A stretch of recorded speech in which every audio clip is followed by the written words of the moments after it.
ചോദ്യപേപ്പർ ചോർച്ചയിൽ ക്രൈംബ്രാഞ്ച് നടപടികൾ പുരോഗമിക്കുമ്പോഴും ആരോപണ വിധേയരായ MS സൊല്യൂഷന്റെ നടത്തിപ്പുകാരുടെ മൊഴി ഇതുവരെ എടുത്തില്ല.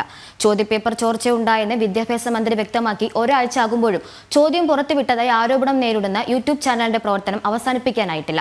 യൂട്യൂബ് ചാനലുകൾക്കെതിരെ കർശന നടപടിയെടുക്കുമെന്നായിരുന്നു വി ശിവൻകുട്ടി പറഞ്ഞിരുന്നത്. പൊതുവിദ്യാഭ്യാസത്തിന്റെ വിശ്വാസ്യതയെ തകർക്കുന്നതാണ് അടിക്കടി ഉണ്ടാകുന്ന ചോദ്യപേപ്പർ ചോർച്ചാ സംഭവം. കുട്ടികളുടെ പഠന നിലവാരത്തെ പ്രതികൂലമായി ബാധിക്കുന്ന സംഭവമായിട്ടും ചോദ്യപേപ്പർ ചോർത്തുന്നതിന് കടിഞ്ഞാണിടാൻ സർക്കാരിന് സാധിച്ചിട്ടില്ല.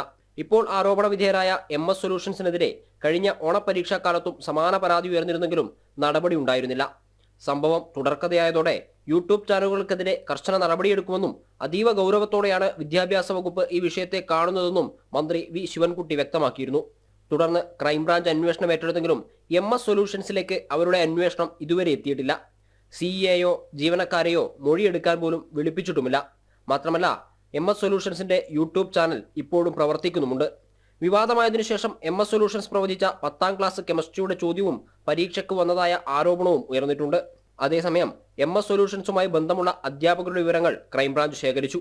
വിദ്യാഭ്യാസ വകുപ്പ് ഉദ്യോഗസ്ഥർക്ക് പുറമെ മുമ്പ് പരാതി നൽകിയ സ്കൂൾ അധികൃതരുടെ മൊഴിയും രേഖപ്പെടുത്തി. കോഴിക്കോട് ചക്കാലക്കൽ ഹയർ സെക്കൻഡറി സ്കൂളിലെ അധ്യാപകരുടെ മൊഴിയാണ് രേഖപ്പെടുത്തിയത്. ജനം, കോഴിക്കോട്.